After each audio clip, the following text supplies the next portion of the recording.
Et quand la tristesse arrive, je sais tu es là, toujours près de moi. Bonjour, bienvenue à votre émission La Victoire de l'amour. Bon vendredi matin, le temps passe vite, c'est absolument incroyable. Comme on le fait tous les vendredis, on rejoint quelqu'un qu'on apprécie beaucoup, il est psychologue, Pierre Faubert.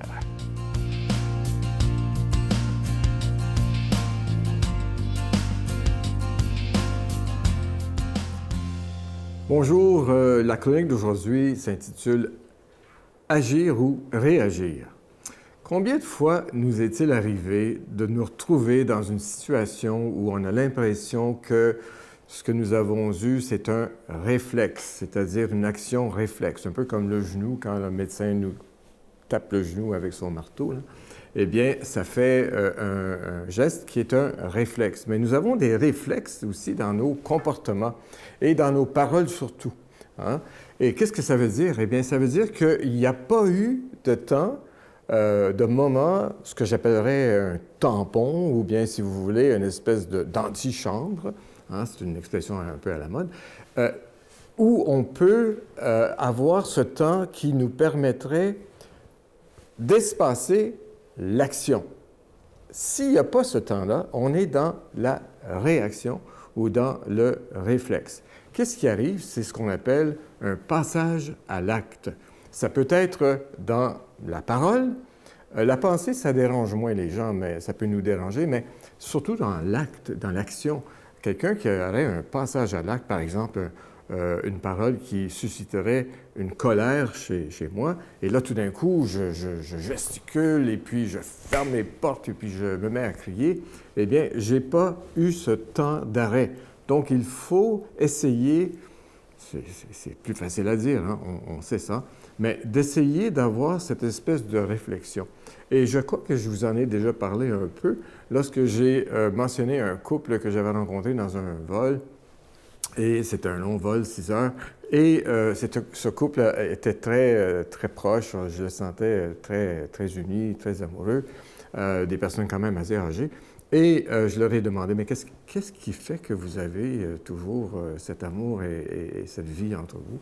Et le monsieur a dit, respirer. Bien, c'est justement ça. C'est de prendre un temps de respirer, ne serait-ce que... Vous voyez, ça c'est peut-être 2 secondes, mais ce 2 secondes-là peut éviter des dommages qui pourraient durer presque une vie. Hein? Sacrer un coup de poing à quelqu'un, et je peux vous dire que ça peut entraîner des effets qui pourraient avoir des conséquences qui vont vous affecter toute votre vie. Une petite anecdote, un de mes patients que j'affectionne beaucoup, qui est un jeune, il est dans un travail très difficile, il voulait quitter.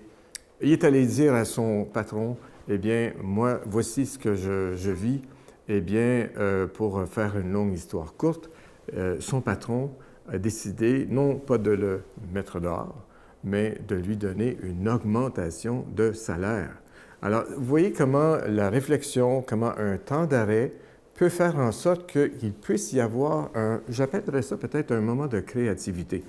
On ne se dit pas ça, on n'a pas la conscience de ce temps de créativité, mais il y a une créativité possible qui fait que nous pourrons arriver à une conclusion beaucoup plus heureuse, beaucoup plus créatrice et peut-être plus aimante. Bonne journée. Notre Père qui es aux cieux, que ton nom soit sanctifié, que ton règne vienne, que ta volonté soit faite sur la terre comme au ciel. Donne-nous aujourd'hui notre pain de ce jour.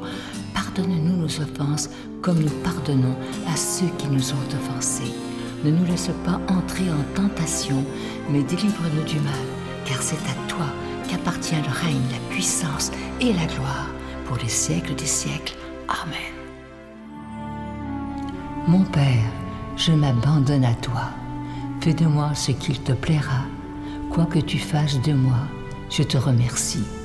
Je suis prête à tout, j'accepte tout, pourvu que ta volonté se fasse en moi, en toutes les créatures. Je ne désire rien d'autre, mon Dieu. Je remets mon âme entre tes mains, je te la donne, mon Dieu, avec tout l'amour de mon cœur, parce que je t'aime. et que ce m'est un besoin d'amour de me donner, de me remettre entre tes mains, sans mesure, avec une infinie confiance, car tu es mon Père. Comme vous le savez, le mois d'octobre, c'est le mois du rosaire. Et ce mois-ci, on a décidé tous ensemble, étant donné que, comme je vous disais dernièrement, les mois d'été ont été assez difficiles, il n'y aura pas de cadeau du mois pour ce mois d'octobre. C'est très risqué, je le sais très bien, parce qu'il y a des gens qui ne donnent pas lorsqu'il n'y a pas de cadeau.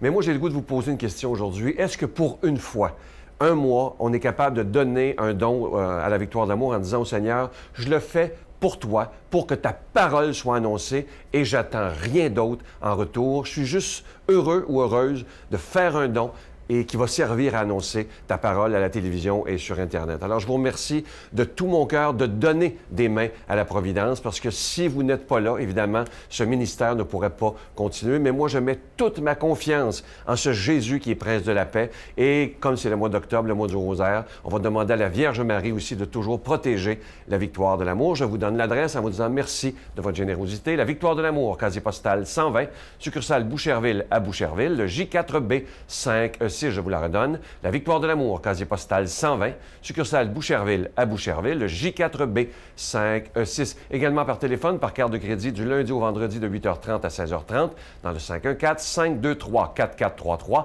523-4433 ou sans frais le 1-888-811-9291, 1-888-811-9291 et aussi sur notre site Internet, le www.lavictoiredelamour.org. Et je vous rappelle également que vous recevrez un reçu pour fin d'impôt. Merci de tout cœur à chaque personne qui écoute de donner des mains à la Providence. Merci aussi de votre prière. Ça, c'est vraiment, vraiment très important.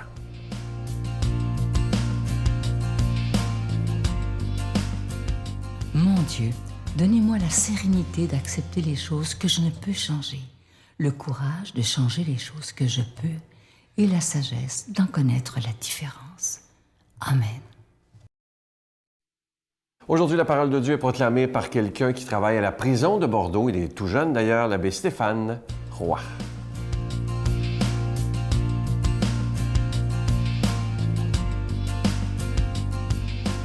Bonjour à toi et bon vendredi matin. Évangile de Jésus-Christ selon saint Luc. Le 6e mois, l'ange Gabriel fut envoyé par Dieu dans une ville de Galilée appelée Nazareth, à une jeune fille vierge, accordée en mariage à un homme de la maison de David, appelé Joseph. Et le nom de la jeune fille était Marie.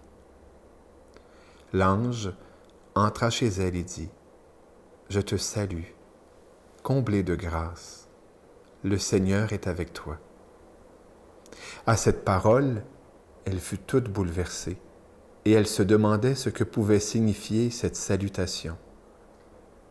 L'ange lui dit alors, « Sois sans crainte, Marie, car tu as trouvé grâce auprès de Dieu. Voici que tu vas concevoir et enfanter un fils. Tu lui donneras le nom de Jésus. Il sera grand, il sera appelé Fils du Très-Haut, et le Seigneur Dieu lui donnera le trône de David son père.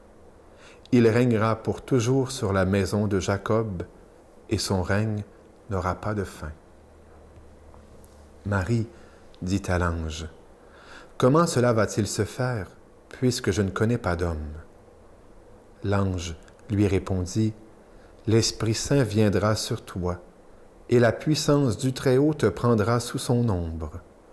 C'est pourquoi celui qui va naître sera saint, il sera appelé Fils de Dieu. Or, voici que dans sa vieillesse, Élisabeth, ta parente, a conçu elle aussi un fils et en est à son 6e mois, alors qu'on l'appelait la femme stérile, car rien n'est impossible à Dieu. » Marie dit alors, « Voici la servante du Seigneur, que tout m'advienne selon ta parole. » Alors, l'ange la quitta. Quelle belle page d'Évangile! Voilà pourquoi, émerveillés devant ce mystère qui nous est dépeint,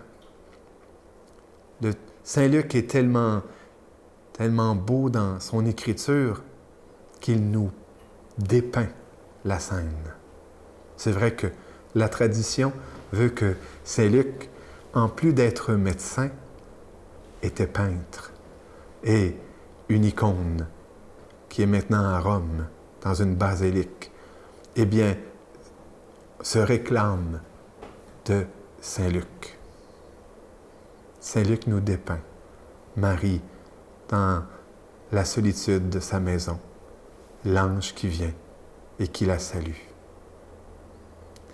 Aujourd'hui, c'est Notre-Dame du Rosaire. Et j'aime tellement cette fête. Notre-Dame de la prière, de l'intériorité. Notre-Dame de la foi. Notre-Dame des victoires. Parce que c'est cela le rosaire.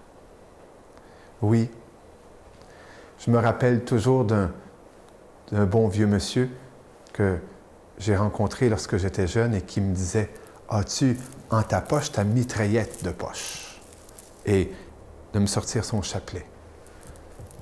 Il avait appris qu'un chrétien devait avoir son chapelet dans sa poche et il m'a inculqué ça. Sa mitraillette de poche. J'aime à penser que lorsque je prie le chapelet, je répète les mots de l'ange. Je renouvelle cette salutation de l'ange. J'accueille et j'actualise dans ma vie le mystère qui s'est accompli le jour de l'Annonciation, l'incarnation, le salut, la venue de Jésus. Parce que c'est cela, prier le chapelet. C'est cela, aller vers Marie. C'est entrer dans son intimité et accueillir cette grande promesse de Dieu.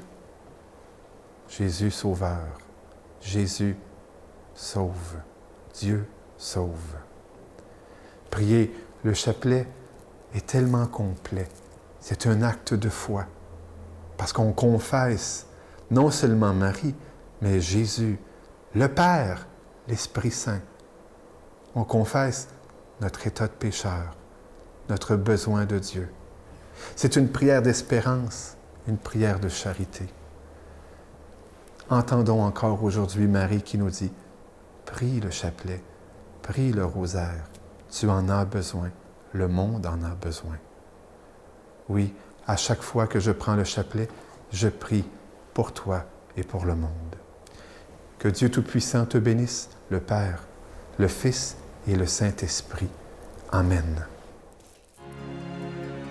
Je vous salue Marie, pleine de grâce. Le Seigneur est avec vous. Vous êtes bénie entre toutes les femmes, et Jésus, le fruit de vos entrailles, est béni. Sainte Marie, Mère de Dieu, priez pour nous pauvres pécheurs, maintenant et à l'heure de notre mort. Amen. Je vous invite vraiment à ne pas manquer l'émission dimanche. C'est une émission, un témoignage assez bouleversant. Je reçois avec vous, que je dois, M. Éric Lantier, et lui qui a travaillé toute sa vie dans le milieu de la foi, le milieu religieux, avec son épouse. Imaginez qu'un jour, en rentrant par hasard à la maison, il découvre sa femme. Imaginez sa femme pendue. Et la réaction qu'il a eue, lui qui a des enfants, c'était « Pourquoi, Seigneur, ça arrive? » Vous voyez, avoir la foi, ça n'enlève pas les problèmes de la vie. Mais avoir la foi, ça nous aide à passer au travers ces épreuves-là. Il va nous raconter comment il s'est relevé. Et aujourd'hui, c'est un homme extrêmement épanoui. Je vous le dis, ça va tout un témoignage ce dimanche. Bye! Ça peut pas être un pantin, c'est quoi? Qu'est-ce qui se passe? Là? Puis là, quand je l'ai vue, qu'elle était sans vie, pendue. Eh mon Dieu! Là, j'ai lâché un cri, puis j'ai dit, ça y est, je vais virer fou. Je vais perdre la raison. Et il y a une voix intérieure qui me disait, tu peux pas te le permettre, reste fort pour tes enfants.